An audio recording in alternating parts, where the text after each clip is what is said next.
आजपर्यंत आम्ही सर्वांनी असं ठरवलं होतं की प्रत्येक गावामधनं प्रत्येक युवक हा 30-30, 40-40 वर्षाचे मतभेद विसरून हा एकत्र आलेला होता.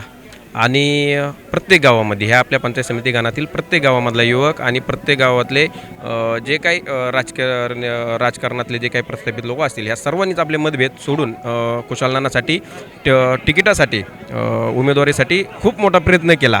आणि तसं शरदचंद्रजी पवार साहेबांनीसुद्धा आणि अजितदादांनीसुद्धा स्थानिक आमदारांना सांगितलं होतं की ही उमेदवारी कुशालनानाला द्या म्हणून. आणि तशी मागणीसुद्धा पूर्ण पंचायत समिती गणातील पूर्ण ह्या जनतेची मागणी होती. पण काही कारणास्तव माझं नाव जसं खाली आलेलं होतं, मला रात्री 12-1 वाजेपर्यंत सांगत होते की तुझी उमेदवारी ही फायनल आहे. पण अचानक 3:30 वाजता सांगितलं की तुला उमेदवारी मिळणार नाही आहे, तुला जो निर्णय घ्यायचा आहे तो घेऊ शकतो. तिथून पुढच्या काळामध्ये म्हणजे तिथून पुढं आम्हाला 2-3 तासामध्ये हा निर्णय घ्यावा लागला. आणि तसं जर बघितलं तर वरती आज भारतीय जनता पार्टी देशामध्ये सत्ता आहे, राज्यामध्ये तशी सत्ता आज भारतीय जनता पार्टीची सत्ता आहे आणि महानगरपालिकेमध्ये आज कमळ फुललेलं आहे. आणि त्याच पद्धतीने जर आपल्याला निधी उपलब्ध करायचा असेल किंवा आपल्याला ह्या भागाचा विकास करायचा असेल तर आपल्याला त्या विकासाच्या बरोबर किंवा ह्या प्रवाहाच्या बरोबर जावं लागणार आहे. हाच माझ्या मनामध्ये असं मला वाटलं की आपण हा निर्णय घेतो, हा योग्य निर्णय आहे. आणि ह्या निर्णयामुळं मी माझ्या स्थानिक जी काही जनता आहे तिला मी न्याय देऊ शकतो. म्हणून आज आम्ही सगळ्यांनीच हजारोच्या संख्येने 6 उमेदवार जे काही जिल्हा परिषद गटातले, दोन्ही जिल्हा परिषद गटातले आणि पंचायत समिती गणातले जे सगळे उमेदवार आहेत ह्यांनी आज हजारोच्या संख्येने भारतीय जनता पार्टीमध्ये प्रवेश केलेला आहे. आणि येणाऱ्या काळामध्ये भारतीय जनता पार्टीचं कमळ ह्या भागामध्ये निश्चितपणे फुललेलं असेल, हे तुम्हाला येत्या 7 तारखेला बघायला मिळेल. आतापर्यंत कुशलनाना हाच पक्ष आणि कुशलनाना हे चिन्ह असं जनतेने आतापर्यंत सांगत होतं. तर आता कमळाचं हे चिन्ह आहे, तुम्ही घराघरापर्यंत पोहोचवण्यासाठी, मतदारापर्यंत पोहोचवण्यासाठी काय प्रयत्न करणार? तसं जर बघितलं तर आत्तापर्यंत कुशालनाना हे चिन्ह आणि कुशालनाना हाच पक्ष आहे म्हणून आत्तापर्यंत आपले सगळे दौरे झाले, सगळ्या लोकांनी आपल्याला त्या पद्धतीने एक्सेप्ट केलं होतं. पण खऱ्या अर्थाने जर तुम्हाला सांगायचं झालं तर फॉर्म भरायच्या आधीच मला 2-3 दिवस झालं जनतेकडनंच प्रतिसाद येत होता की नाना आपल्यावरती अन्याय होणार आहे, आम्हाला असं दिसून येतं आहे, तर तुम्ही आधीच भारतीय जनता पार्टीमध्ये जा म्हणून त्यांनी मला तसं सांगितलेलं पण होतं. जनतेचा भरपूर प्रतिसाद तसा होता.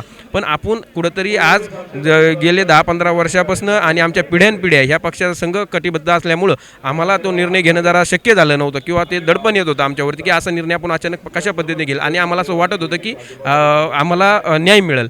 पण अचानक आम्हाला सांगितल्यामुळं आणि सगळे जनतेने ठरवलेलं होतं की कुशालनाना पक्ष आणि कुशालनानाच चिन्ह, त्यामुळं आम्हाला हा निर्णय घेताना जास्त काय असा त्रास झाला नाही. आणि ज्यावेळी आमची उमेदवारी नाकारली त्याचवेळी जनतेने ठरवलं की आपलं चिन्ह आता भारतीय जनता पार्टीचं कमळ आहे. आणि हे कमळ दुसऱ्या दिवशी मी AB फॉर्म जोडून दिल्याच्या नंतरून खाली येईपर्यंत पूर्ण मतदारसंघात गेलेलं होतं. आणि ते तुम्हाला सगळ्यांना व्हॉट्सअपच्या माध्यमातून, इंस्टाग्रामच्या माध्यमातून, फेसबुकच्या माध्यमातून, सोशल मीडियाच्या माध्यमातून बघायला मिळालं. आणि तोच बदल आज ह्या आमच्या कोरेगाव मूळ गटामध्ये, केसनन कोरेगाव मूळ गटामध्ये आणि केसनन वाडेभोलाई पंचायत समिती गणामध्ये आणि तसंच कोरेगाव पंचायत समिती गणामध्ये तुम्हाला बघायला मिळेल. खऱ्या अर्थाने तुमचा हा जो अन्याय झाला की तुम्हाला जे अपेक्षित होतं ते चिन्ह मिळालं नाही, तर ह्या पुढील काळामध्ये तुमचा कुठल्या गोष्टीवर जास्त भर असेल? विकास कामांचे अनेक प्रश्न आहे, आपल्या तालुक्यातील अनेक समस्या आहेत, तर काय नक्की सांगाल त्याबद्दल? आमचा तिकीट नाकारल्यामुळं किंवा आमच्यावरती अन्याय झाल्यामुळं आम्ही थांबणाऱ्यातले नाही. आजपर्यंत आमच्याकडं जरी आम्ही कुठल्या पदावर नसलो तरी पण आमची नाळ ही जनतेशी जोडलेली आहे.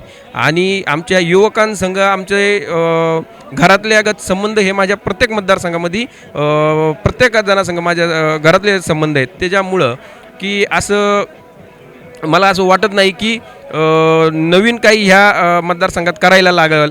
आणि आज आपण भारतीय जनता पार्टी संघ जोडलेलो आहे, तर भारतीय जनता पार्टी हा मोठा पक्ष आहे, देशातला मोठा पक्ष आहे. आणि त्यामुळं असं वेगळं काही करायची गरज नाही आहे की आपल्याला ह्या दृष्टिकोनातून आता ज्या निवडणुकांना सामोरे जातो आहे तर आपल्याला विकासाचं विजन घेऊन पुढं जायचं आहे की जो आत्तापर्यंत ह्या भागामधला आमच्या केसनन गावामध्ये ट्रॅफिकची समस्या वर्षानुवर्ष वाढत चाललेली आहे, तिच्याकडं कुणाचंही लक्ष नाही किंवा तिच्यावरती आजपर्यंत प्रॉपर प्लॅनिंग झालेलं नाही आहे. तर आज आम्ही भारतीय जनता पक्षाच्या मार्गदर्शनाखाली काम करत असताना हे जे काही असे छोटे मोठे प्रॉब्लेम असतील, रस्त्याचे प्रॉब्लेम असतील, पाण्याचे प्रॉब्लेम असतील आणि ह्या गाणातले जे काही समस्या असतील ह्या पूर्णपणे येणाऱ्या काळामध्ये सोडवण्याचा प्रामाणिकपणे प्रयत्न करणार आहे.